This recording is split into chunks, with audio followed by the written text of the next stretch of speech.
আমি তো এখনো দেই নাই, কথা বুঝছো? যে এটা এখনো নাও, এটা রাখো।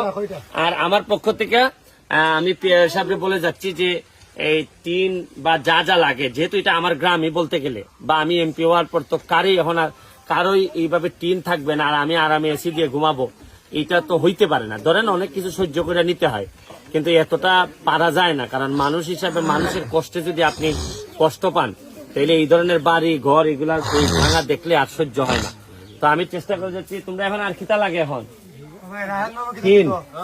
টিন লাগে? হ্যাঁ, রায়হান ও রায়হান আছে। আচ্ছা আচ্ছা আচ্ছা, আমাদের রায়হান সে উপজেলা চেয়ারম্যান প্রার্থী। আমার ভাল লাগছে যে বাচ্চা ছেলে, কিন্তু সে তার যে হৃদয়টা কলিজারটা দেখে আমার ভাল লাগলো। এখানে কত? ও আচ্ছা, যাই হোক, ইটা খাও তোমার আমাদের নাও, ইটো নাও, ইটো ফাইলাই, টেকাটাও ফাইলাই।